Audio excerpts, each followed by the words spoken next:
Right then, I'm reversing the polarity of the neutron flow, locking you all in, and yes, that seems to do the trick.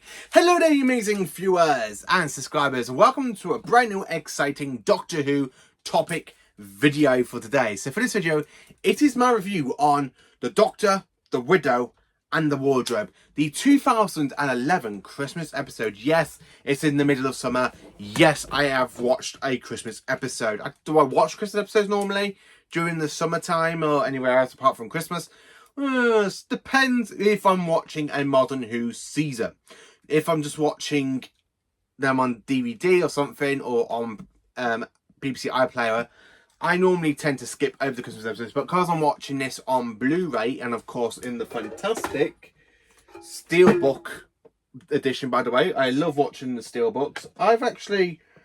I'm in the middle of rewatching Series 7. And of course, I've literally just finished yesterday this episode, and of course, Dinosaur on Asylum of the Daleks. I've already done a review early this year on Asylum of the Daleks, so that will not be a story I'll be reviewing, but it will be in my overhaul thoughts on this season. So this season is actually 12 to 11 years old. Started basically back in the 2011, aka Christmas, and of course it has the rest of the season, which aired in 2012 and of course 2013. So why am I reviewing this Christmas episode? Well, when I was literally thinking of watching this entire season, I thought, you know what, I just watched this episode, see if my thoughts on it have changed, because it's been 6 years since I did a review on this Christmas episode. It's been 6 years since it's coming up to 7 years since I started up this channel, and it's been 6 years since I did my review on this really bad Christmas episode of the 11th Doctor. So as I was rewatching it, and of course, I don't normally tend to watch Christmas episodes if they're in a season. I normally tend to watch the main episodes and normally skip a Christmas one, but I do normally make exemptions, like for the Snowmen and of course Time of the Doctor in the rest of the year. So let's see, what do I have to say about the Doctor, the Widow, and the Wardrobe?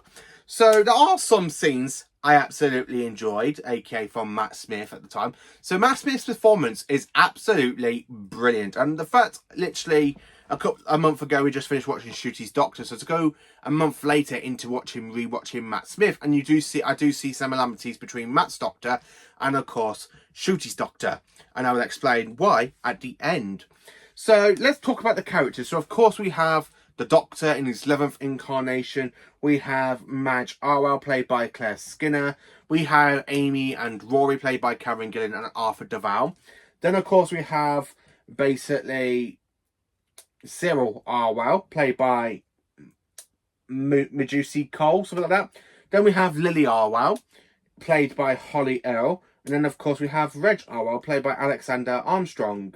And then, of course, we have Sam Stockman as the co-pilot, Bill Bailey as Drax. I've got the list here because I've got all my I've written it all down and my thoughts. So, the way this episode opens up, we have the iconic shot where the spaceship is orbiting the Earth, about to destroy it, and of course it does end up exploding, and we don't know why it's exploding until we cut to the scene with the fantastic I Am the Doctor music, but an updated version of it, where he's literally running through the corridor, explosions, and of course he's there rolling on the floor, pointing the Sonic, and of course he ends up locking the door, and of course as he's there trying to find a way out, he comes across a spacesuit, but the ship ends up exploding, knocking the Doctor into space and, of course, the spacesuit. And, of course, he does end up putting it on in orbit. And then, of course, we cut to the title sequence.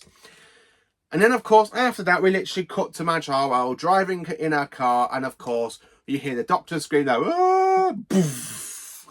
Oh, are you okay?" It's a repair suit. And, of course, she takes him to try and find the TARDIS. And, of course, they find an ordinary police box.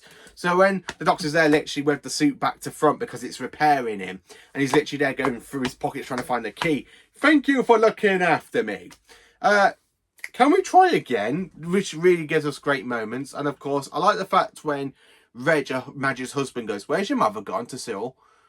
"Out." And when I've basically just told him, "I've basically just come across a spaceman, so I'm going to try and help him find a police box, and then I'll be back home." I absolutely just like how "Where's that your mother? Where's she going?" "Out." Like that.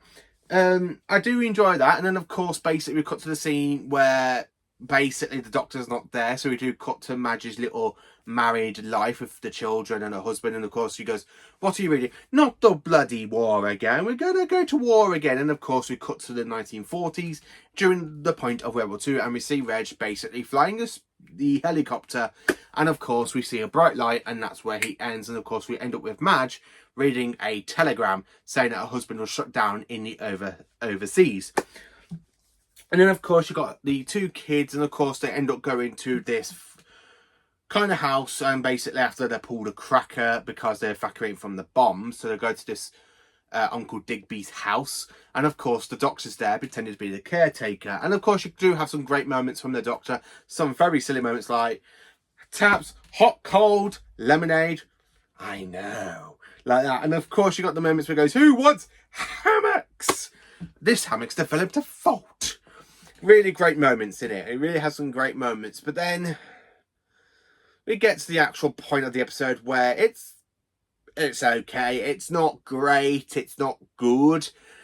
It's just a type of meh sort of episode. So inside a Christmas box is a little gateway portal to a planet in Andromeda Minor's star system. Now, Andromeda Minor is basically one of the planets that the Fifth Doctor got radiation, spectroxoxemia poisoning, which basically caused him to regenerate into his sixth incarnation. So the fact we have the name drop of Androzani, absolutely brilliant. I do like it. So of course you got the Doctor basically doing some little bit of major turns, and he goes, where's your brother? He's asleep in bed. Are you sure?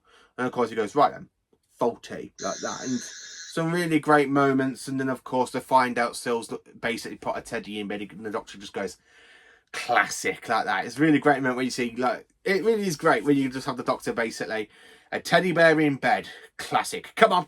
And of course basically they see Cyril going into the actual portal, and of course he's literally got a 20-minute head start on them as the Doctor and Lily end up going after him. But basically the reason Cyril is there with a torch investigating in the first place is because one of these Christmas baubles literally hatched, smashed to the ground, and of course it was growing and growing and growing because the forest, aka the trees, knows that basically they're going to get acid rain. And the fact, really the whole point of this episode is that the fact we have trees that really want people to come and save them. Of course, Cyril's there, the Doctor brings Lily, and of course the Doctor's there himself. So as the Doctor basically takes the crown off Cyril because he says, I'm more of a match, you are weak, you're not a match. Yeah, of course I am. The Doctor's there, and she goes, ah! Like that. In the meanwhile, Madge ends up basically coming across some Andromeda like miners, basically that they're literally trying to inside the kind of I can't think of the machine of it. I really can't think of the machine, but they're in this machine and they come down, and she's there pretending to cry. She goes, crying's ever so useful, when she's there pointing a gun at them, which is absolutely brilliant. One of the people that's basically the soldiers, he makes me laugh. Sorry, sir, I've got mother issues. It won't affect me. What? Are you alright, soldier? Yeah, yes, like that. I really find it funny. There's some scenes.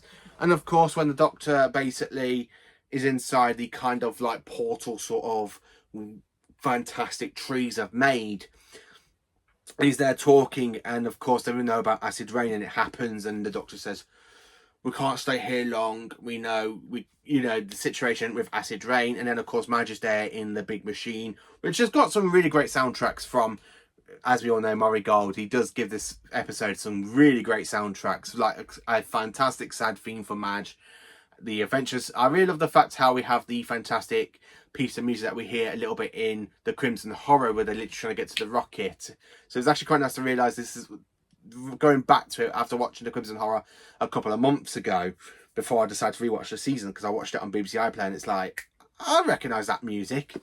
Absolutely brilliant, and I absolutely flipping loved it there and there. It's just brilliant. I love that piece of music, that the kind of beated remix version of the 11th Doctor's theme. And then of course during that point the trees take over Madge's consciousness, and basically she don't want taking off into the time vortex. And of course when Madge goes, can you not fly us home, caretaker? I haven't got a home to think of. Were you doing? Of course you do have that epic moment where she's there, I do not want to see my husband die, and the kids realise that dad's possibly dead. And of course, basically, you got some great sad moments. And of course, you get to towards the end of it, where basically her husband ends up following her through the time vortex with all the trees in her mind. So she goes, there you go, you flew an entire whole forest through the time vortex, and your husband, who followed you once again, Madge. He always follows you. Like that. And then of course you got them having a great family moment. You got the Doctor basically in the tie. So when Madge goes to speak to him, he literally says, oh my god, it's you, isn't it? Yeah, how do I look? The right way round. Funnier. I really like the moment where basically the Doctor says, well anyway, watch my box do its thing. No, of course not, you got family, haven't you? No, they all think I'm dead. Like that. I love how Matt Smith does it. No one should know that you're dead at Christmas Day. You must go and tell them once. Like that. I really like the fact how Matt Smith literally goes, all right, fine. I think about it. Like that.